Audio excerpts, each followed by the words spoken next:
Good morning. Today I'm going to talk to you about scientific troubleshooting. Scientific troubleshooting is a topic which is very important to existing in. I will first of all introduce myself. Who am I? I started my career as a career after graduation from Sri Javardhanpur University, a science graduate, to start teaching in my old school, Royal College, in 1973 as a chemistry teacher for advanced level. Then I was actually master in charge hockey, assistant master in charge cricket, assistant master in charge rugby. So after 2 years, I joined Sri Javardhanpur campus as a chemistry instructor. Then I got married in 1976, moved to Industrial Development Board as Development Officer, Colombo District. During Mrs. Bandaranaike's time, Industrial Development Board did a very big service to industry, advising people on that. So I was a development. 1978, I moved to Australia with my wife. She went to do a PhD in carbohydrate chemistry. I went and started working as a quality assurance inspector, lower scale, in a plastic industry called Pioneer Plastics. Then I moved to Century Batteries in Alexandria as a quality control officer. Then I got that opportunity to do a master's in chemical engineering in research. Then in 82, I came back to Sri Lanka and worked as technical manager for Polypack, Seco Brushes Corporation in Koth. Then I moved to Maitri's polypropylene woven factory as factory manager. Then I got an opportunity to join Phoenix, Valley Survey, those days at Valley Survey, as factory manager. Then I was asked to take over what you call bankrupting industry, polypropylene woven sacks, which is actually called synthetic sacks, as general manager. So I had to recover it, but because of the financial situation of the owners, that company had to be closed down. Then I started my own, then I joined Phoenix as factory manager. After working for a few years, I started my own plastics industry, recycling, plus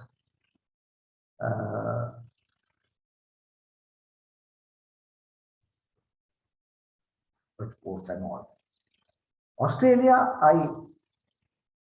after coming, I did all this and I wrote a book on recycling and first book on injection molding, troubleshooting and all that in Sinhala in 1996. 1996, I moved to 67. I moved to Papua New Guinea as factory manager of a plastic and paper manufacturing company. Then I was promoted to general manager of that company. Then I got very sick because of a heart attack, and then I could not work factory life. I switched over to my career as a lecturer in Port Moresby Technical College as head of department of printing. They are plastics and paper print. And I was promoted to deputy principal of academics of that school. And then I moved to China as a head of department of science, Beijing World Youth Academy. There I worked for 7 years. Came back to Sri Lanka in 1982 and started as a vice principal, Gateway College, Delhi.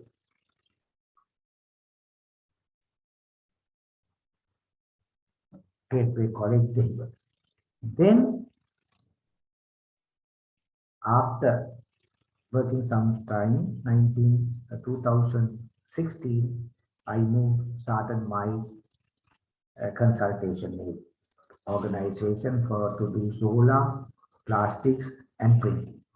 So that is how, who am I and what am I doing at the moment. So now we will go to our lesson. So we open this. Okay, I have already opened that. So I move to next slide. Look at this slide. This is an existing, most of the fabric factories, injection molding factories, looks like this. මේ වගේ තමයි පේන්නේ. බලන්න. Nylon කිල් දාන්න ඕනේ තැනට ABS දාන්න. පාලනයක් නැහැ. මැනේජර් බලාගෙන. මැනේජර් බලා ඉන්නවා. වැරදි අමුද්‍රව්‍ය දාන්න. තව තැනක වතුර ලීක් වෙනවා කූලින් ලයින් වලින් මුළු ෆැක්ටරියම ස්විමින් pool එකක් වෙනවා. ඔපරේටර් ඔළුව දාගෙන කුණු හොයන. තව මිනිහෙක් පණිවිඩයක් අරන් එනවා මේක වැරදි. මෙකැනික් ටූල්ස් හැමතැනම දාගෙන මජන් ගාගෙන දඟලන. It's a totally a mess.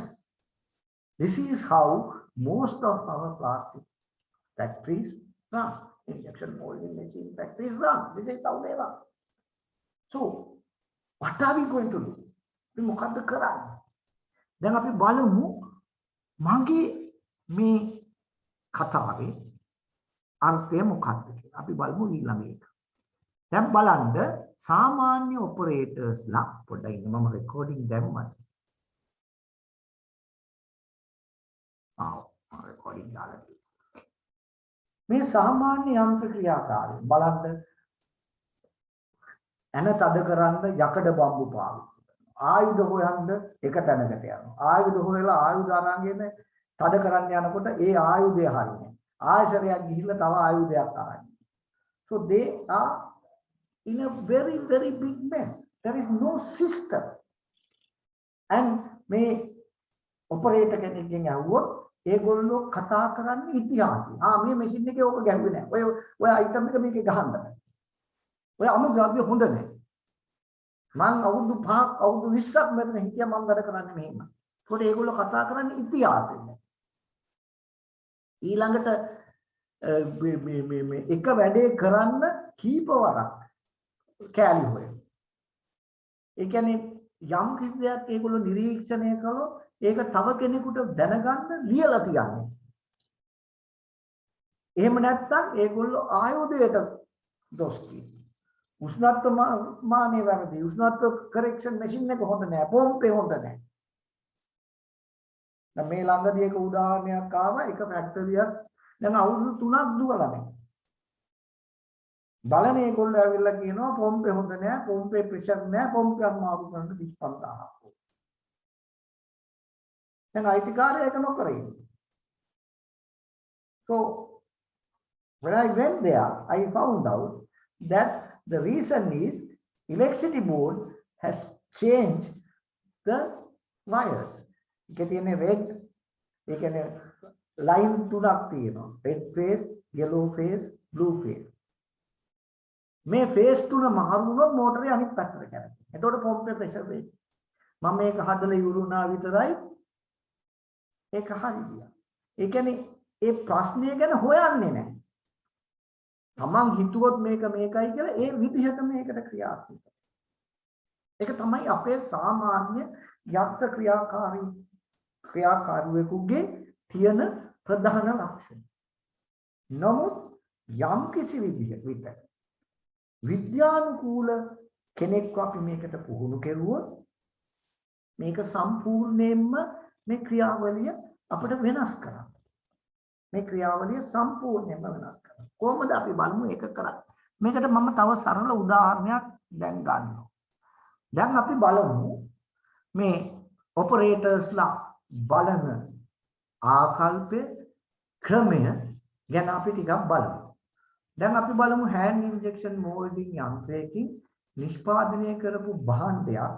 මේ භාණ්ඩය ගැන ඔයගොල්ලෝ හිතන්නේ මොනවද?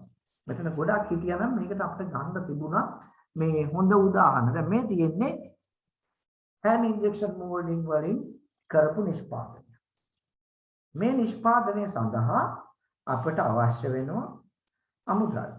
අපි පිටපොටුවෙන් ගෙනාවා මේ අමුද්‍රව්‍ය. මේක අරගෙන මේ ඔපරේටර් මේ අයිටම් එක ගහගෙන ගියා. ඊහාම අමුද්‍රව්‍ය ඉවර වුණාම අපිට මේක ලැබුණා. දැන් මේකේ ෆ්ලෑෂ් තියෙනවා. එකම ඔපරේටර් ගැහුවේ, එකම මැෂින් එක ගැහුවේ, එකම සෙටින් එකට ගැහුවේ. නමුත් ඔපරේටර් ගැන මේකට හරි අවබෝධයක් දෙන්න බෑ. ඔපරේටර් කෙලින්ම කතා මැටීරියල් දාලා. මැටීරියල් දාලා. නමුත් දැන් මේක දිහා බැලුවාම පශ්චාත් මරණ පරීක්ෂණයක් වශයෙන් ගලුවොත් මේක වෙච්ච දේ හිතා ගන්න පුළුවන්. බලන්න දකුණු අත පැත්තේ තියෙන එකේ අමුද්‍රව්‍ය වලට ලා නිල් පාට ඇට වර්ගයක් කලවම් වෙනවා. එතකොට මේක ඔපරේටර් කියන්නේ සර් මේක කලවම්. නමුත් ඊට වඩා යාට කියන්න. එතකොට අපි මේක රෙකෝඩ් කරලා නැහැ කොහෙන්ද ගෙනාවේ කොහෙද ගෙනාවේ මොකද්ද උනේ.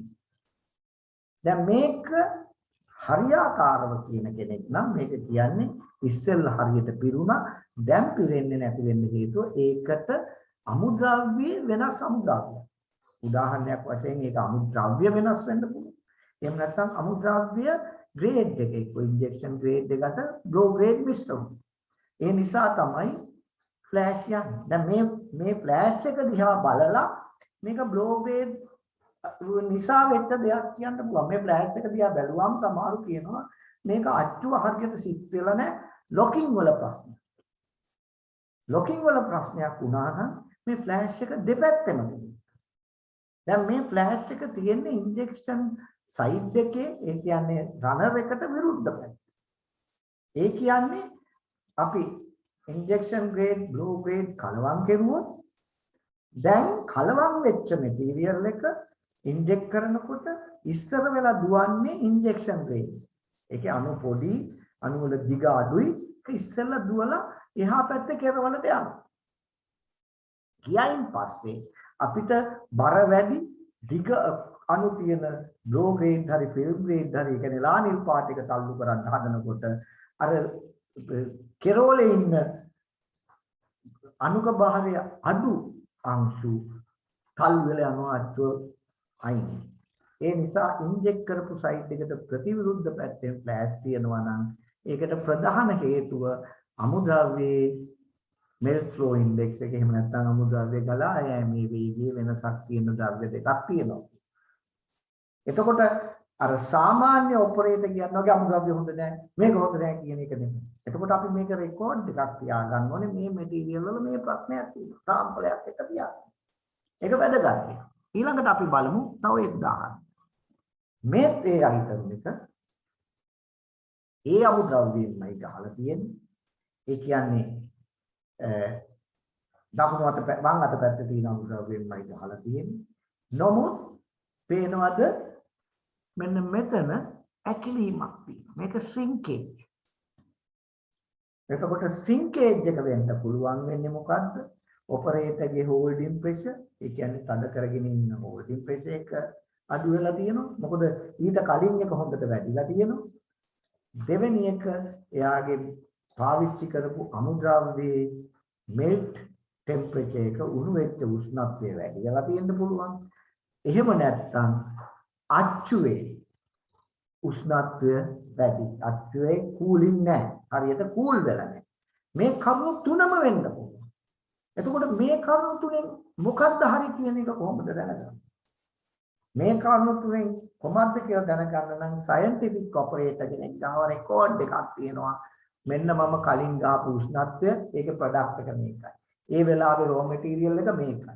ඒ වෙලාවේ මේක. එතකොට දැන් අන්නේ රෙකෝඩ්ස් තියෙනවා නම් මේ අන්තිමට එන එක වෙන වෙලාවේදී එයාගේ හෝල්ඩින් ටයිම්ද එයාගේ ප්‍රෙෂර් මේ මෝල් ටෙම්පරේචර් එකද එයාගේ මැටීරියල් ටෙම්පරේචර් එකද කියන තුනේ හරියට එක තීරණයකට එන්න අපිට විද්‍යානුකූල නොවන කෙනෙක් කරුණු තුනක් කියනකොට විද්‍යානුකූල කෙනා එයාගේ දත්ත පාවිච්චි කරලා හරියටම කියනවා මෙන්න මේක තමයි මේකට හේතුව. මෙන්න මේක තමයි ඇත්තටම වැදගත් වෙන්නේ scientific operator කෙනෙක්ගේ වැදගත්කම. මේ තවත් මේ මැෂින් එක ගහපු item එකක්. මේ item එක දිහා අපි බලමු. මේ item එකේ මෙන්න මෙතන flash key. දැන් මේකේ flash key මෙතන flash key. ඇයි ඒකට හේතුව මෙන්න මේ ගේට් එකෙන් තමයි මේ උණු ප්ලාස්ටික් ගලන්නේ. මේ ගේට් එක හයි වුණොත් දැන් ප්ලාස්ටික් යන්නේ නැහැ. ඒ නිසා ප්ලාස්ටික් මෙතනින් එළියට රින් ගන්න බෑ. එතකොට මේකට අපි කියනවා gate freezing problem. හරි? එතකොට මෙයා මොකද කරන්නේ? ඕක නැති කරගන්න රස්නේ වැඩි කරනවා. දැන් ඔපරේටර් කර රස්නේ වැඩි කරනවා. රස්නේ වැඩි කරපුවාම මොකද වෙන්නේ?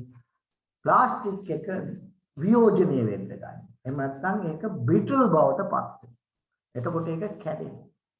එතකොට මාකට් එකට ගියයින් පස්සේ මේක කැඩුනොත් කවද ගහපු එකක්ද කොයි වෙලාවෙ ගහපු එකක්ද ඒ පිළිබඳව අපිට කිසිම අවබෝධයක් නැහැ. එතකොට ඒකට අපි හොඳ සයන්ටිෆික් ඔපරේටර් කෙනෙක් නම් ට්‍රබල් ෂූටර් කෙනෙක් නම් ඒකට අපි රෙකෝඩ්ස් දත්තයන් තියාගෙන ඉන්නවා. නමුත් එහෙම දත්ත තියාගන්න අද ඔපරේටර්ස්ලාගේ මම කලින් පෙන්නපු ඔපරේටර්ස්ලාගේ මේගොල්ලෝ දකින්න නැහැ. දැන් අපි ඊළඟට යමු කවුද මේ සයන්ටිෆික් ඔපරේටර් කියන්නේ? සයන්ටිෆික් ඔපරේටර් කියලා කියන්නේ මෙයාට අවබෝධයක් තියෙනවා නිෂ්පාදනය දෝෂය හොයාගන්න පුළුවන්. ඒ දෝෂයට අනුරූපව යන්ත්‍රෝපකරණ සකස් කරන්න පුළුවන්. ඒ හැකියාව තියෙනවා. ඊළඟට යන්ත්‍රෝපකරණ අලුත් වැඩියා කරන්න ඒකට උපදෙස් දෙන්න ඒක කරන්න පුළුවන්කම. විද්‍යානුකූලව ඒ පිළිබඳව අවබෝධයක් තියෙනවා. අන්න ඒ වගේ ගොල්ලෝ අපිට ගණන් ගන්න පුළුවන් scientific operators ලා trouble shoot. ඊළඟට ඒගොල්ලන්ට ඕනේ කරන setup කරන්න පුහුණු වෙලා තියෙනවා. ඒ පුහුණු වෙච්ච ඒගොල්ලොත් අපිට මෙන්න මේ කාණ්ඩයට අයිති වෙනවා. ඒකෝ දැන් අපිට අවශ්‍ය වෙන්නේ මෙන්න මේ පුහුණුව ලබා. මේ පුහුණුව ලබා දීමේ වැදගත්කම අද හුඟ දෙනෙකුට අවබෝධයක් නැහැ. දැන් වම් අත පැත්තේ තියෙන රූපේ පේනවද? ඒ ඔපරේටර් හරියට හොඳ ඒවා තෝරනවා නරකේම පැත්තට. එතකොට ප්‍රශ්නයක් ඇති වුණාම එයා කල්පනා කරනවා අතීතේ. ඊළඟට එක්කෙනෙක් රෙකෝඩ් කරනවා. ඊළඟට බෝඩ් එකේම ලකුණු කරලා තියෙනවා. ඒ කියන්නේ මේ සයන්ටිෆික් ඔපරේටර් කෙනෙක්. මම කලින් රූපේ පෙන්නුවා සයන්ටිෆික් නොවන ඒගොල්ලන්ගේ හැසිරීම කොහොමද ෆැක්ටරි වතුර ගලනවා. දැන් මැනේජර් කිසි කරදරයක් නැතුව බලන්න මම මේක අයින් කරාම බලා ඉන්නවා අච්චර කලබලයක් නැතුව. අනික එක්සර්න කොල්ල තියාගෙන ප්‍රශ්න ගොඩක් ඇති කරගෙන බලා ඉන්න රූපයක් මම කලින් පෙන්නනවා. දැන් අපි බලමු සයන්ටිෆික් ඔපරේටර් කෙනෙක්. knowledge එක දැනුමක් තියෙනවා.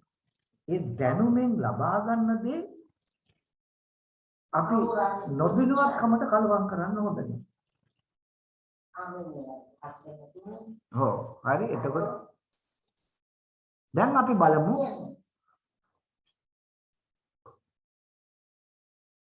මේ scientific troubleshooter කියන්නේ. Skilled worker who acts from state of knowing.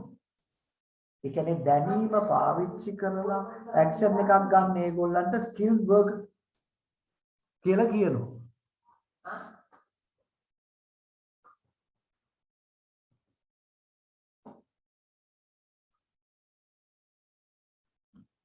එතකොට ස්කිල්ඩ් වර්ක් කියලා කියනවා. අපි බලමු විද්‍යාත්මක යන්ත්‍ර ක්‍රියාකරුවන්ගේ ලක්ෂණ. ඒගොල්ලෝ යන්ත්‍රයේ ඉතිහාසය, ද්‍රව්‍ය, ක්‍රියාවලි තාක්ෂණය, ගැන දැනගන්න කැමති, ඒක ගැන අවබෝධයක් ලබා ගන්න කැමති. අන්න ලබාගෙන තියෙනවා. ලබා ගන්න උත්සාහ කරනවා. දැන් අද ඇත්ත වශයෙන්ම කිව්වොත් ශාරිකා ඔයා කරන්නේ මේ වගේ දෙයක්. ඔයා විද්‍යාත්මක යන්ත්‍ර ක්‍රියාකාරී විද්‍යාත්මක ඔපරේටර් කෙනෙක්, විද්‍යාත්මක ට්‍රබල් ෂූටර් කෙනෙක් වෙන්න ඔයා උත්සාහ කරනවා. ඒකට දැනීමක් අවශ්‍යයි. ඊළඟට අපි බලනවා වෙනස් වෙලා තියෙන්නේ මොන කරුණුද, මොන පරාමිතියද, what factors had changed during this process. ඊළඟට they act on their knowledge.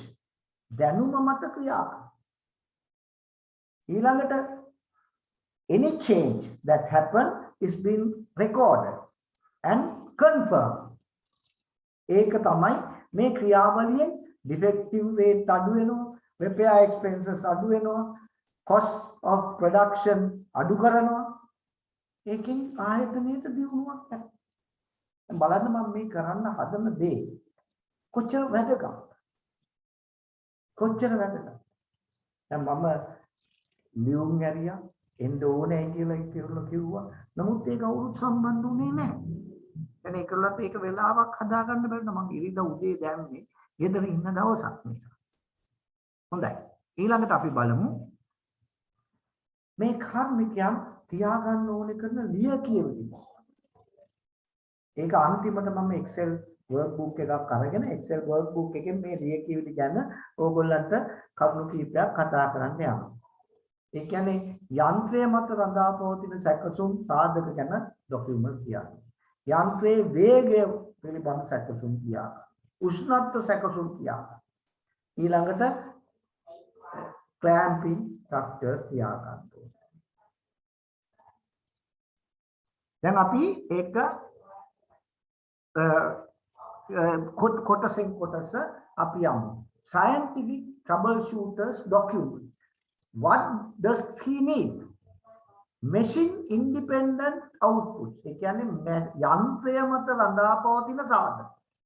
යන්ත්‍රය මත රඳා පවතින සාධක වලට අපි සිංහලෙන් කියනවා යන්ත්‍ර ස්වායත්ත නොවන ක්‍රියා. හරි, independent. එතකොට උෂ්ණත්වය යන්ත්‍රය මත රඳා පවතින්නේ නැහැ. අපි සෙට් කරන්න ඕන උෂ්ණත්වය.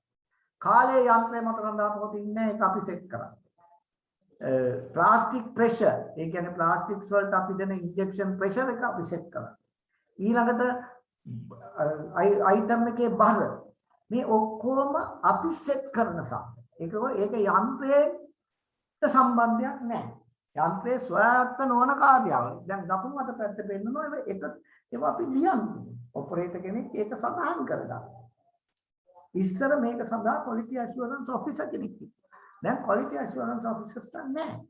ඒ වෙනුවට දැන් ඔපරේටර්ටම මේක කරන්න ඕනේ ජපනීස් අලුත් ක්‍රමය අනුව just in time inspection කියලා කියනවා. JTI කියලා කියනවා අපි. ඊළඟට process output. ඒ කියන්නේ ක්‍රියාවලියට සම්බන්ධ output මොකක්ද? ක්‍රියාවලියට සම්බන්ධයි උෂ්ණත්වයෙන්. මොන උෂ්ණත්වය? ප්ලාස්ටික් උණු වීමේ උෂ්ණත්වය. ඒ කියන්නේ අච්චුව කූල් කරන්න යවන ජලයේ ඇතුල් වෙන උෂ්ණත්වය. යන්ත්‍රය කූල් කරන්න යවන ජලයේ පිට වෙන උෂ්ණත්වය. මේවා සඳහන් කරලා තියෙනවා. රෙකෝඩ් කරන්න. දැන් හුඟක් කම්පැනි වල මේවා රෙකෝඩ් කරන්නේ නැහැ. රෙකෝඩ් කරත් ඔපරේටර් මේවා ග්‍රාෆ් වල ඇඳලා වෙනස් වීම බලන්නේ නැහැ. ඒවා තමයි මම අන්තිමට කතා කරන්න යන්නේ. මේවා මගේ කෝසස් වල මම දිගටම පැහැදිලි කරන්න කොටස්. ඊළඟට අපි බලමු process output. ඒ කියන්නේ process එකේ බලපාන සාධක. ඒ කියන්නේ ඒක නිසා පිට වෙන සාධක. fill time. ඒ කියන්නේ අච්චුව පිරවීමට ගතවන කාලය. මේක ඇත්ත වශයෙන්ම cycle time එකට එකතු වෙන එක. ඊළඟට අච්චුව පුරවන්න ගත වෙන කාලය ඒකට අපි කියනවා pack time. ඊළඟට holding time. ඒ කියන්නේ දැන් after injecting, after the item is completely filled, if you remove the pressure, then some molecules might come out backwards to the screw side. So we will have to keep holding until the gate is freezed. ඒ කියන්නේ ආපස්සට එන්න බැරි වෙනකන් අපි අල්ලන් ඉන්නවා. මේකට කියනවා holding pressure. ඊළඟට ගේට් එක සීල් වෙන්න ගත වෙන කාලය. ඒ සීල් වුණායින් පස්සේ ප්ලාස්ටික් ආපස්සට ගමන් කරන්නේ නැහැ. ඊට පස්සේ සයිකල් ටයිම් එක වැදගත්. සයිකල් ටයිම් මේ ඔක්කොගෙම එකතු. මේ දකුණු අත පැත්තේ ඒ ග්‍රාෆ්තාරය යනවා. ඊළඟට ආපහු ස්ක්‍රූ එක කැරකෙලා ප්ලාස්ටික් ඉස්සරහට පුලවන්න ගත වෙන කාලයට අපි කියනවා රිකවරි ටයිම්. ඒ රිකවරි ටයිම් එකත් අපිට වැදගත් වෙනවා. ඊළඟට ප්‍රොසෙස් අවුට්පුට් යටතේ තවදුරටත් අපි කතා කරනකොට අපිට කියන්න සිද්ධ වෙනවා බෑක් ප්‍රෙෂර්. ඒ කියන්නේ බෑක් ප්‍රෙෂර් ගැනත් අපි දැනගන්න ඕනේ. මේ බෑක් ප්‍රෙෂර් කියන්නේ මොකක්ද කියන එක මම මේ වෙලාවේදී කතා කරන්න යන්නේ නැහැ. බෑක් ප්‍රෙෂර් කියන එක ඉන්ජෙක්ෂන් මෝල්ඩින් යටතේ සඳහන් වෙනවා. දැන් දකුණු අත පැත්තේ තියෙන රූපේ පෙන්නනවා. ඒවා සඳහන් කරලා තියෙනවා මැෂින් අලුත් මැෂින් වල නම් මේවා ඔටෝමැටිකලි රෙකෝඩ් වෙනවා. ඊළඟට ප්‍රෙෂර් ඇට් ට්‍රාන්ස්ෆර් පීක් ප්‍රෙෂර්. ඒ කියන්නේ ඉස්සර අපි හෝල්ඩින් ප්‍රෙෂර් කියන එකක් තියෙනවා. දැන් අපි එහෙම නෙමෙයි. දැන් අපි ඉන්ජෙක්ට් කරනවා ඉස්සර වෙලා වැඩි වේගයකින් අඩු පීඩනයකින්. එතකොට අච්චුවෙන් 95ක් පිරෙනකොට අපි අඩු කරනවා වේගය වැඩි කරනවා පීඩනය. එතකොට කියනවා VPP කියලා. ඒ කියන්නේ අපි මේ velocity එක pressure එක time එකත් අනුව වෙනස් කරනවා. ඊළඟට back pressure ඊළඟට holding pressure.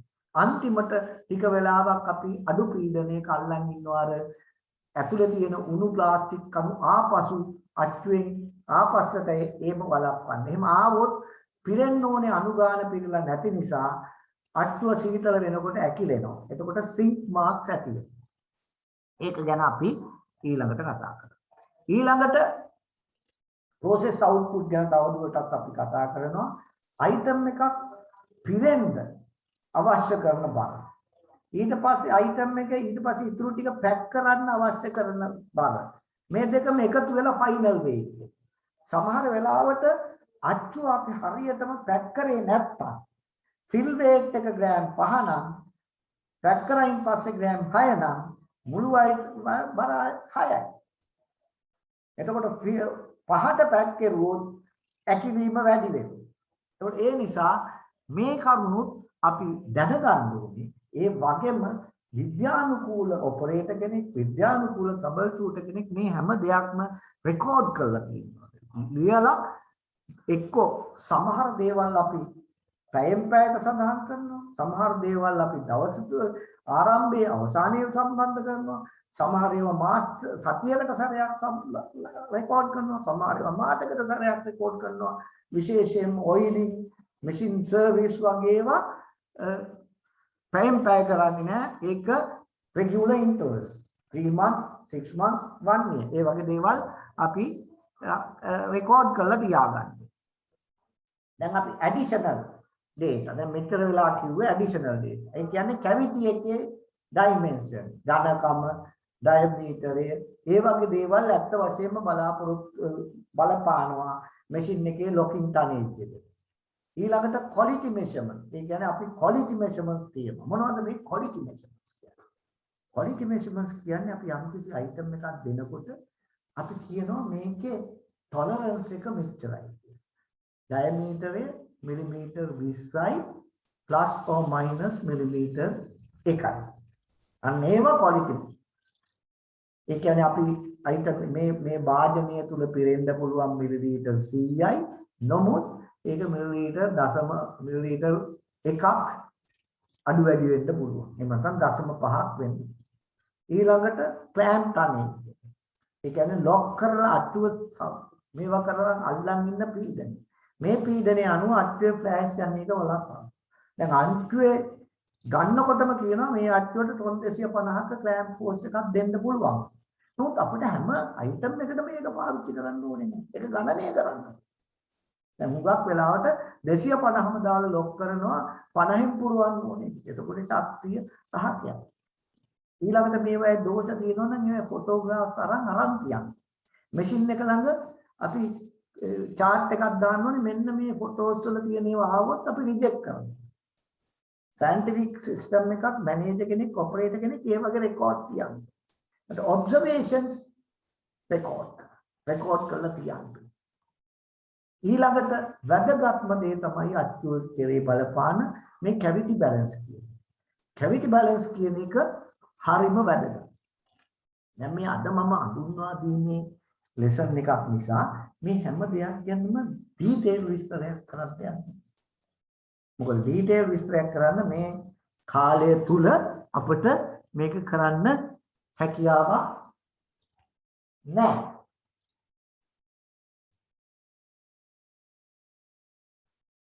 අපි ඊළඟට බලමු මේ බලන්න දකුණු අත පැත්තේ computer records දාලා ඒ records analyze කරන හැටි අපිට පෙන්නලා තියෙනවා. ඊළඟට එයාගේ documents ඒ කියන්නේ කොහොමද මේ process එක ක්‍රියාත්මක වෙන්නේ? How the process ran. how process ran. ඒ කියන්නේ අවබෝධයක් තියෙනවා. Determine what changes. ඒ කියන්නේ මොන වෙනස්කම් නිසාද ප්‍රොඩක්ට් එකේ යම් දේවල් වෙනස් වුනේ. ඒවා හදාගන්න හේතු උනේ මොකද? ඒවා සඳහන් කරනවා. ඊළඟට මේකේ ඔයාගේ තියෙන විද්‍යානුකූල දැනුම ක්‍රියා කරලා මේක විසඳන්නේ කොහොමද? උදාහරණයක් වශයෙන් ඔයා දන්නවා melt flow index කියන්නේ මොකක්ද? melt flow index එක මොකක්ද ආගේ injection rate වලට. එතකොට ඒක අනුව අපි ක්‍රියාත්මක කරනවා. ඊළඟට හැම තිස්සෙම ලැබෙන ප්‍රතිඵල විශ්ලේෂණය කරනවා. ඒ කියන්නේ විශ්ලේෂණය කරන්න ක්‍රම තියෙනවා. ඒ ක්‍රම වලින් විශ්ලේෂණය කරලා වඩා නිවැරදි හේතුව හොයාගෙන ඒ හේතුවට අපි පිළිතුරු දෙනවා.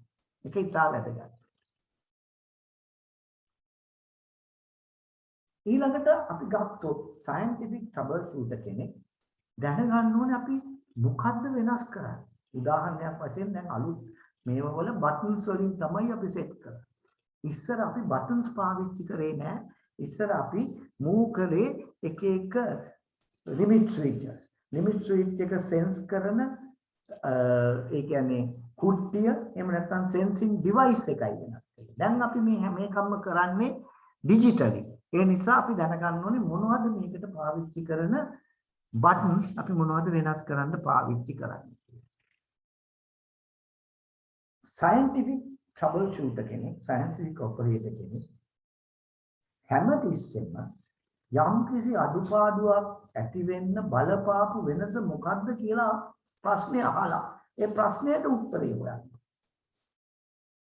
What changes occurred to cause this defect? You have to find it out. ඒක තමයි අපිට වැදගත්. දැන් මෙන්න මේ item එක බලන්න.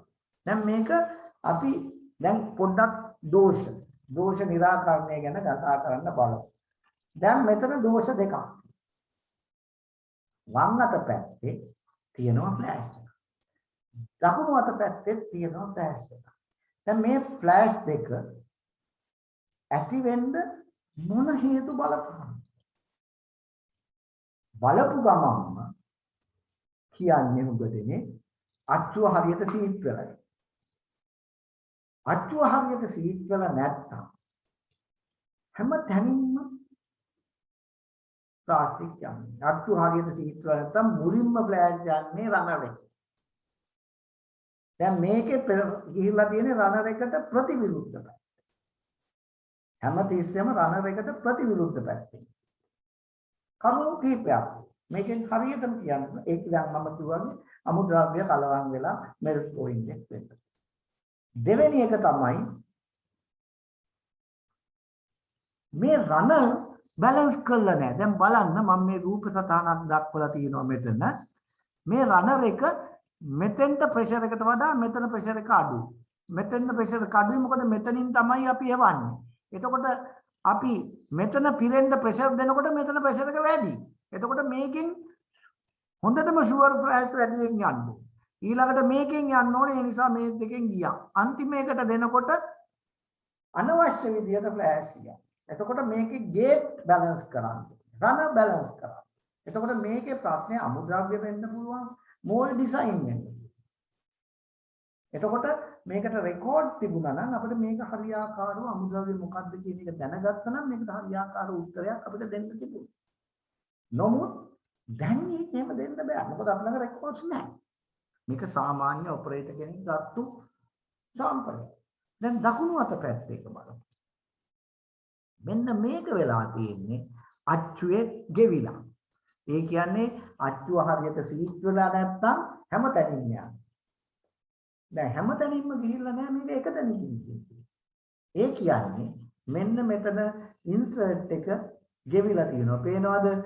මේ ඊට පොඩ්ඩක් මෙහායිනුත් ෆ්ලෑෂ් ගිහින් තියෙනවා. ඒ කියන්නේ මේ හරියේ ගෙවීමක් අච්චුව ඇති වෙලා. ඒක තමයි අපි කියන්නේ දැන් යම්කිසි කෙනෙක් මරුණාම මරණ පරීක්ෂකවරයා මරණයට හේතුව තියෙනවා. ට්‍රබල් ෂූටර් කියන්නේ මරණ පරීක්ෂකයා. එයාට කියන්න පුළුවන් වෙන්න ඕනේ මේක හේතුව මොකක්ද? ප්‍රශ්නේ බලලා ඒක තමයි සයන්ටිෆික් ට්‍රබල් ෂූටර්. ඒක තමයි මම මේ අද කරන්න යන පාඩමේ තියෙන වැදගත්ම කරුණ. දැන් අපි හිතමු මේ ෆ්ලෑෂ් කියන එකට මම වෙන මේල් එකකින් ගත්ත එකක්. ඒගොල්ලෝ කියන හැටියට parting line not good. ඒ කියන්නේ parting line කියන්නේ අච්චුව හරියට සීට් වෙන්නේ නැහැ. වෙන ලයින් එක හොඳ නැහැ. clamping force එක ඒ කියන්නේ අච්චුව තද කිරීමේ බලය අඩුයි. ඊළඟට injection pressure එක වැඩි. ඊළඟට ඒකට කරන්න පුළුවන් වන්නේ අච්චුව 6 සැරයක් ටික් කරන්න. ඊළඟට clamping force එක වැඩි කරන්න. නමුත් මේ අච්චු මේ item දෙක බැලුවා මේ උදාහරණය මම ගත්ත උදාහරණය 100% ඒගොල්ලෝ දීපු දත්තය හරිනේ. දැන් දකුණු අත පැත්තේ තියෙන රූප බැලුවාම මම කිව්වාගේ මේකේ ෆ්ලෑෂ් ගිහිල්ලා තියෙන්නේ මේ රනර් එක ළඟ. ඒ කියන්නේ මේ රනර් එක අයිටම් එක පුරවන්න කලින් හයි වුණා. ෆ්‍රීස් වුණා. එතකොට යන්න ක්‍රමයක් නැහැ. ඒ නිසා මේ ටික මෙතනින් එළියට ගියා. මේක පිරුණයින් පස්සේ අපි ප්‍රෙෂර් වැඩි කරා. රනර් එක පිරීලා ඝන වෙලා ඒ නිසා මෙතනින් ක්‍රෑෂ් ගියා. එතකොට රනර් එකේ සයිස් එක ගේට් එකේ සයිස් එක වැරදි. ප්‍රෙෂර් එක වැඩි කරා පල්ලෙහා පිරෙන්න. එන්න ඒ කරුණු දෙක නිසා තමයි මේක උනේ. ඉස්සර වෙලාම රන ගේට් එක ලොකු කරා නම් අපිට ප්‍රශ්නයක් නැතුව මේ ප්‍රශ්නේ විසඳන්න පුළුවන් අඩු ප්‍රෙෂර් එකෙන් පුළුවන්. දෙවෙනි උදාහරණය බලන්න. මේකේ වටේම එක හා සමානව ෆ්ලෑෂ් ගිහින් මේ ඔක්කොම මුළු වලින් ෆ්ලෑෂ් ගිහින් මේ ඔක්කොම වටේ. මෙන්න මේකේ ක්ලෑම්පින් ප්‍රශ්නයක් තිබිලා තියෙනවා. ඒ නිසා තමයි ඒකාකාරව වටෙන් ෆ්ලෑෂ් ගිහින්. එතකොට අයිටම් එකේ ෆ්ලෑෂ් බැලුවාම මේක උනේ කොහොමද කියන එක අවබෝධයක් ලබා ගන්න එක්කෙනා තමයි සයන්ටිෆික් ට්‍රබල් ෂූටර් කියලා අපි අඳුන්වන්නේ. ඊළඟට අපි මේ ෆ්ලෑෂ් ගැන පොඩ්ඩක් ගමු. මේක මේ හරි. ඒ කියන්නේ ෆ්ලෑෂ් ඇති වෙන්න බලපාපු සාධකය මොකක්ද? ඒ කියන්නේ ෆ්ලෑෂ් ඇති වෙන්න පුළුවන් අපි ද්‍රවයේ උෂ්ණත්වය. ඒ කියන්නේ ප්ලාස්ටික් ද්‍රව්‍යයේ උෂ්ණත්වය මෙල්ට් ටෙම්පරේචර් එක වැඩි කරනවා. මෙල්ට් ටෙම්පරේචර් එක වැඩි කරපුවාම මොකද්ද වෙන්නේ? මේ අණු කැඩෙනවා. ඒකට කියනවා අපි ඩිටීරියෝරේෂන්. එතකොට ඒ අණු කැඩුනහම ඒවා ඉක්මනින් ගලා යනවා. එතකොට අනිත් අණු වලට කලින් ඒවා ගලා ගිහිල්ලා ධාරයට ගිහිල්ලා ධාරයෙන් එළියට පනිනවා. ඒකට ප්‍රධාන හේතුව තමයි අණු කැඩුනහම විස්කොසිටි දුෂ්කරතාවය අඩු වෙනවා. ඊට පස්සේ මේ කුහරය ඇතුළත ඕනෙමට වඩා ද්‍රව්‍ය ගමන් කරනවා. එතකොට වැඩිපුර තියෙන දේවල් එළියට යන්න බලනවා. හරි?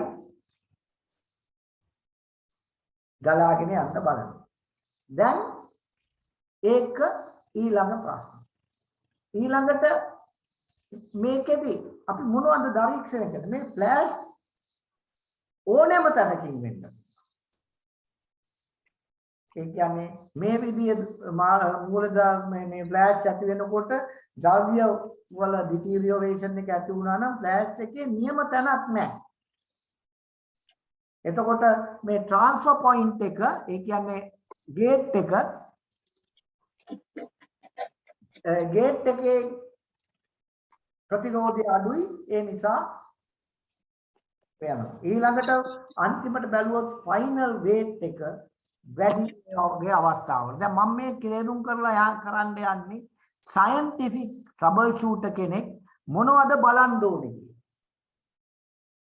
එතකොට සයන්ටිෆික් ට්‍රබල් ෂූටර් කෙනෙක් ෆ්ලෑෂ් එකක් දැක්කම ඒ ෆ්ලෑෂ් එක දිහා බලලා යාට කියන්න පුළුවන් වෙන්න ඕනේ මේ ෆ්ලෑෂ් එක ඇති වුණේ කොහොමද කියලා. දැන් මේ පළවෙනි හේතුව මම කිව්වා උෂ්ණත්වය වැඩි. දැන් උෂ්ණත්වය වැඩි බව දැනගන්න පුළුවන් වෙන්න නම් එයා රෙකෝඩ් කරලා තියෙන්න ඕනේ මොන උෂ්ණත්වයේද දැන් මෙයා දුවන්නේ. සයන්ටිෆික් එක්කෙනෙක් ඒක රෙකෝඩ් කරලා තියෙනවා. නොන් සයන්ටිෆික් එක්කෙනෙක් කියනවා නෑ මේක උෂ්ණත්වය නෙමෙයි මෝල්ඩ් එක හරියට තද වෙලා නැහැ. හැබැයි උෂ්ණත්වය රෙකෝඩ් කරලා තිබුණා නම් එයා අපිට බලන්න පුළුවන් මේ මැටීරියල් එක දිය වෙන උෂ්ණත්වය කීයද මම සෙට් කරලා තියෙන උෂ්ණත්වය කීයද. එතකොට ඒක වැඩි නම් අපිට කියන්න පුළුවන් මේ ෆ්ලෑෂ් එකට හේතුව මේකයි. එතකොට ඒක පැහැදිලි කරනකොට අපි දැනුමක් අවශ්‍යයි. ඒ දැනුමෙන් අපි කියනවා අණු පොඩි වෙනකොට මැටීරියල් ගැන ඉගෙන ගත්ත ඒගොල්ලෝ දන්නවා විස්කොසිටි එක එහෙම නැත්නම් ගලා යාමේ වේගය වැඩි වෙනවා දුෂ්කරතාවය අඩු වෙනවා. එතකොට කුහරය ඇතුළට ඕනෙවට වඩා අණු ගිහිල්ලා වැඩි අණු ටික එළියට තල්ලු වෙනවා. ඒක තමයි knowledge එක දැනීම. නිරීක්ෂණය දැනීම action එක. ඒක තමයි විද්‍යානුකූල ක්‍රමය කියන්නේ. ඊළඟට අපි බලමු යම් කිසි විදිහක අපි packing pressure එක එහෙම නැත්නම් holding pressure එක වැඩි කෙරුවොත් ඒ ෆ්ලෑෂ් එක. එතකොට එහෙම ගිය ෆ්ලෑෂ් එකක් කොහොමද අපි අඳුරගන්නේ? ඒක අඳුරගන්නේ හැම තැනම ෆ්ලෑෂ් ගිහිල්ලා තියෙනවා. ඒ කියන්නේ අච්චුව ඇරිලා තියෙනවා. අපි ඕනවට වඩා පීඩනයකින් තද කරලා තියෙනවා. ඒ නිසා වටේ හැම තැනම ෆ්ලෑෂ් ඇති. මම කලින් කිව්වා එක පැත්තකින් ෆ්ලෑෂ් ඇති වෙන්න හේතු මොනවද? එතකොට මේකෙදි ෆ්ලෑෂ් ඕනම තැනකින් යන්න පුළුවන්. ඒ කියන්නේ packing pressure, holding pressure වැඩි වෙනවා. දැන් අපි holding pressure, packing pressure වැඩි කියලා දැනගන්න ඕනේ. holding pressure, bedding pressure කොහොමද වැඩි? ඒ කියන්නේ ඒකට අපි ළඟ data, records තියෙනවා. scientific operator කෙනෙක් මේ record data තියාගන්න. ඒක තියාගත්තේ නැත්නම් එයා scientific operator කෙනෙක් නෙමෙයි. ඊළඟ කොටස එකට යමු. දැන් මම මේ අද කතා කරන්නේ ෆ්ලෑෂ් ගැන. ෆ්ලෑෂ් ගැන විතරයි මම හැම එකක් ගැනම කතා කරන්න යන්නේ නෑ. නමුත් අද මම කතා කරන්නේ ෆ්ලෑෂ් ඇති වෙන්නේ කොහොමද? ඒක අඳුනගන්නේ කොහොමද? ඒකට අපි විද්‍යානුකූලව ක්‍රියාත්මක වෙන්නේ කොහොමද? ඊළඟට ක්ලෑම්පින් ටනේජ් එක අඩු වෙන්න. ඒ කියන්නේ අපි වැරදිලා මැෂින් එකක් ගන්නවා. ඒ මැෂින් එකේ අපේ අයිටම් එකේ ක්ලෑම්පින් එකට පුරවන්න තරම් ක්ලෑම්පින් ටනේජ් එකක් නැහැ. ඒක ගණනය කරන්න ෆෝමියුලාස් තියෙනවා. මගේ පන්ති වල මම උගන්වනවා.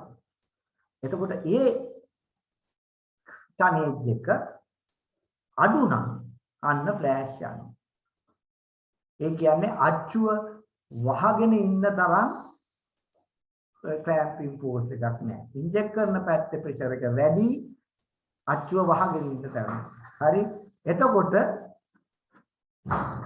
මේ වගේ වෙලාවෙදී පැක් වේට් එක වැඩි වෙනවා. ඒ කියන්නේ අයිටම් එකේ බර ලකුණු කරලා තිබුණා නම් අයිටම් එකේ බර වැඩි. සාමාන්‍ය බර ග්‍රෑම් 10 නම් මේක ග්‍රෑම් 11 12ක් වෙනවා.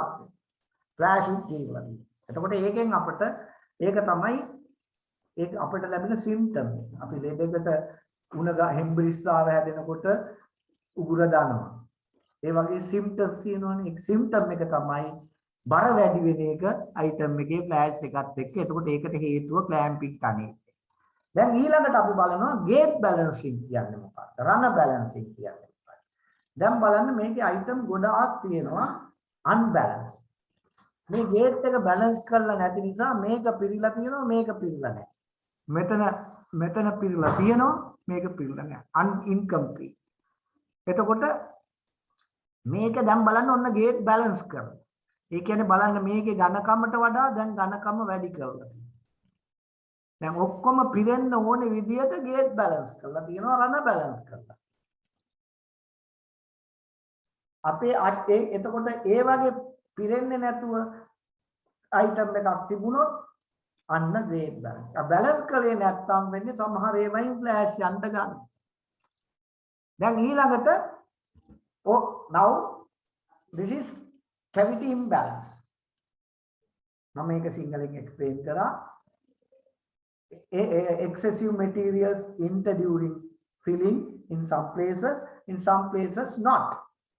එතකොට අපි මේ cavity හරියට balance කරන්න ඕනේ එකකට වඩා වැඩියෙන් තියෙන. ඊළඟට අපි හිතමු incomplete check ring. මොකද්ද මේ check ring කියන්නේ? check ring කියන්නේ screw එකේ තියෙනවා ඉස්සරහා පොඩි metal ring එකක්. ඒ කියන්නේ මේ plastics පුරවනකොට මේ check ring එක ඉස්සරහට ගිහිල්ලා plastics එලි ඉස්සරහට යන්න ඉඩ දෙන්න. inject කරනකොට මේ check ring එක pulse එකට ගිහිල්ලා piston එකක් වශයෙන් ක්‍රියා කරලා plastic ඇතුළට යවනවා. මේ check ring එක හරියට seat වෙන්නේ නැත්නම් අන්න එතකොට item එක flash යනවා. අපි මොකද කරන්නේ ඕනවට වඩා පීඩන දාන්න බලනවා. එතකොට ක්‍රමවත්ව පිරෙන්නේ නැතුව එක සැරයක් පිරෙනවා අපි ප්‍රෙෂර් වැඩි කරනවා. ඊළඟ සැරේ පිරෙන්නේ නැහැ. ඕනවට වැඩිය පිරෙනවා අපි ප්‍රෙෂර් එක අඩු කරනවා. එතකොට මේක සැරින් සැරේට ෂොට්ස් පිරෙනවා අඩු වෙනවා. ෆ්ලෑෂ් යනවා අඩු වෙනවා. අන්න ඒ වගේ අවස්ථාවක් එනවා නම් මේ ෆ්ලෑෂ් එකට හේතුව අපි කියන්න ඕනේ චෙක් රින් එකේ අක්‍රමවත් බවක්. එහෙම නැත්නම් චෙක් රින් එක ගෙවිලා, එහෙම නැත්නම් චෙක් රින් එක ඇතුලේ මොනවා හරි කිර වෙලා, ඒ වගේ දෙයක් බව අපි තේරුම් ගන්න ඕනේ.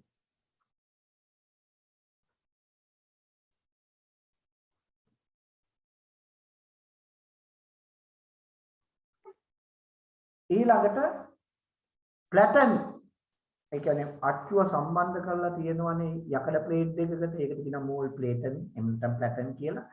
ඒ වගේ බුෂ් හතරක් තියෙනවා. මේ බුෂ් හතර ගෙවුනහම අච්චුව හරියට තද වෙන්නේ නැහැ. කොච්චර ලොකින් දැම්මත් එක පැත්තකට අච්චුව දුවනවා. අන්න ඒ වගේ වෙලාවටත් ෆ්ලෑෂ් යනවා. එතකොට අපිට ඒකේ දකින්නට ලැබෙන්නේ හැම විටම එක පැත්තකින් විතරක් ෆ්ලෑෂ් යනවා දකින්න. එක පැත්තක් පිරෙන්නේ නැහැ, අනිත් පැත්ත ෆ්ලෑෂ් යනවා දකින්න. අන්න ඒ වගේ වෙලාවට අපි කියනවා ඒක ප්ලැටන් එකේ ප්‍රශ්නයක් කියලා. ඊළඟට next thing is what is mold damage. Sometimes flash may occur due to mold damage. කියන්නේ අච්චුව තුවාල වෙලා තියෙනවා. සමහර වෙලාවට අච්චුව ඇතුළට මොකක් හරි යකඩ කෑල්ලක් ගිහිල්ලා වැටදිලා වැහිලා ඒ වගේ දෙයකින් අච්චුව ඩැමේජ් වෙලා තියෙනවා නම් අන්න එතනින් ක්‍රෑෂ්. එතකොට මේක අපි මේකේ වෙනස ඒ කියන්නේ අවුට්පුට් එක අඩු වෙනවා. ෆ්ලෑෂ් එක යන්නේ විශේෂ ප්‍රදේශයකින් විතරයි. මෙන්න මේක තමයි අපිට දක්නට ලැබෙන සිම්ප්ටම්. so ඒකෙන් අපි scientific operator කෙනෙක් you must understand what is happening in this case. ඊළඟට mold damage එක නිසා මම වෙන එක ගැන මම කලින් කතා කරා. ඊළඟට scientific troubleshooter කෙනෙක් ගැන Merriam Webster කියලා තියෙනවා a skilled worker employed to locate troubles and make repairs to the machinery and technical issues. මේක තමයි වඩා නිවැරදි scientific troubleshooter කෙනෙක්ගේ උපදේශය. දැන් ඊළඟට අපි යමු. මම කිව්වා මම කතා කරනවා කියලා මේ data entry පිළිබඳව. මොනවද මේ මම කතා කරන data entry records? අපි Excel spreadsheet කීපයක් අරගෙන මේක study කරලා බලමු. දැන් පොඩ්ඩක් අපි Excel spreadsheet එකකට යමු. මේ spreadsheet ටික එකින් එක සඳහා බලමු.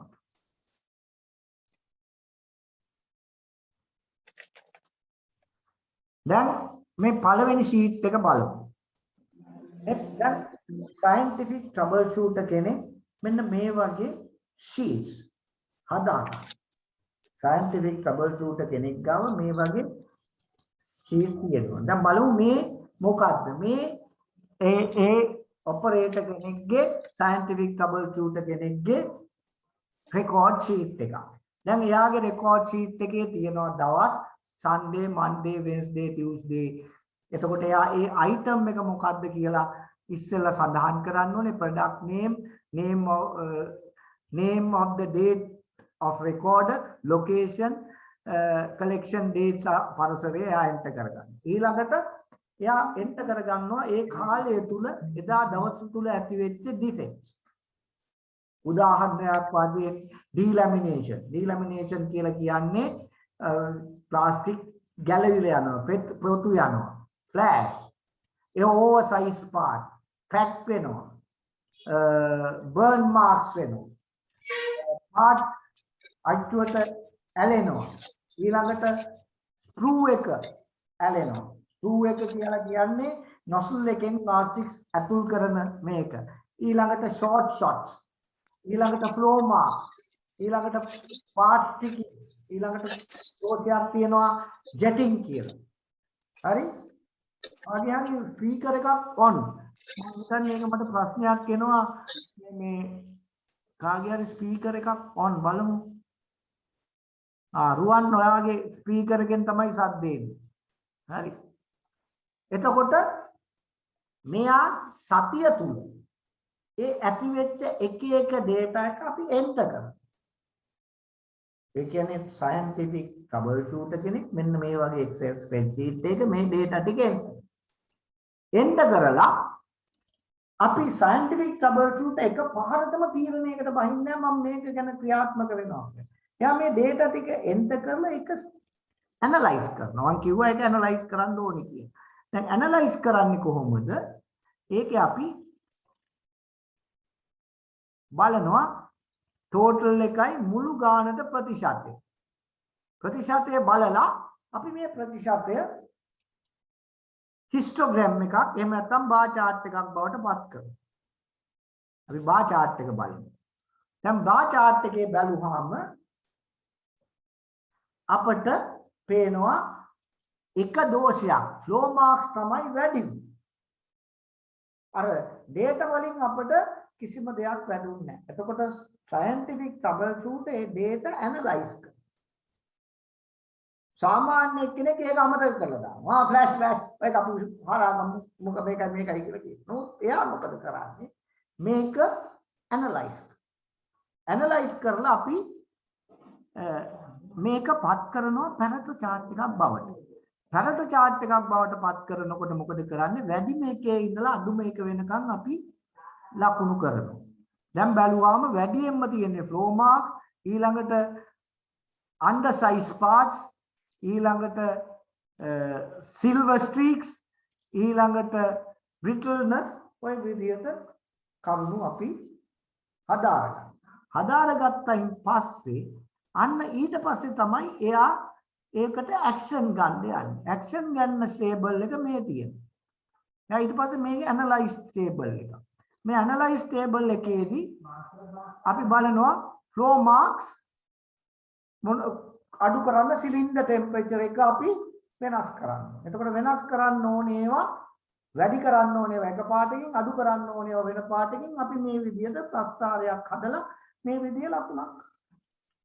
ඒ scientific analyze කරන data analysis කරන කෙනෙක් කරන ඒවා තමයි අපි මේ සඳහන් කරේ.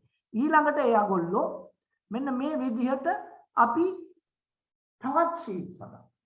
සාමාන්‍යයෙන් අපි ළඟ මේ වගේ sheets තියෙනවා scientific එකෙන්. නිකන් ඉතිහාසය කතා කරන්නේ නෑ එයා.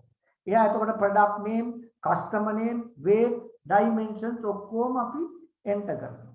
ඊළඟට අපි දැන් මෙයා පැයෙන් පැයට මේක පැය 1, පැය 4, පැය 4කට සැරයක් මෙයා මේ dimensions test කරනවා.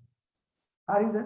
ඊළඟට එයා ඒකට අවශ්‍ය ඒ වෙලාවෙ තිබිච්ච back pressure, clamping pressure, cylinder temperature එයා record කරනවා. එතකොට මේ record කිරීම මගින් අපිට මේ data වල වෙනස ගැන analyze කරන්න පුළුවන්. එතකොට standard deviation, upper control limit, lower control limit දානවා. දැන් එතකොට එයා දකින්නවා flow marks ආවා 3 4 5. එතකොට total එක standard deviation ගණන් ගන්න. එතකොට මේක වෙනකොට මේ අවස්ථාවේදී first hour එකේදී අපි දන්නවා මෙතන තිබිච්ච setting එක.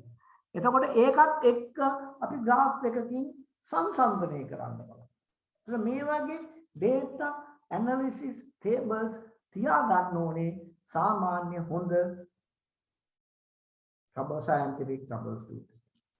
එහෙම නැතුව අපට මේ කාර්යාවලිය මේ විදිහට සිදු කරන්න බෑ. හරි? එතකොට ඊළඟට අපි තව sheet එකක් ගමු. අපි තව sheet එකක් අරගෙන අපි study කරමු. නෑ. එතකොට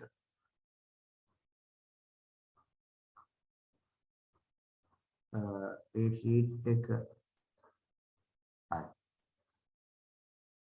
දැන් අපි ආපහු lesson එකට යමු. දැන් මම අද දවසේ කියන්න බලාපොරොත්තු වෙච්ච කරුණු මම කෙටි කරලා අවශ්‍ය කරන කරුණු ටික මම පැහැදිලි කරනවා. දැන් මේ වෙනකොට ඔයගොල්ලන්ට තේරුම් ගන්න පුළුවන් වෙන්න ඕනේ scientific troubleshootයි scientific නොවන troubleshootයි අතරේ තියෙන මූලික වෙනස්කම් ඔයගොල්ලන්ට තේරුම් ගන්න පුළුවන්. ඒ නිසා මේ සෙෂන් එක මම මෙතනින් නවත්තා. තව දුරටත් මේ වගේ ෆ්‍රී සෙෂන්ස් මම තියන්න බලාපොරොත්තු වෙනවා. ඒ නිසා සහභාගී වුණාට ස්තුතියි.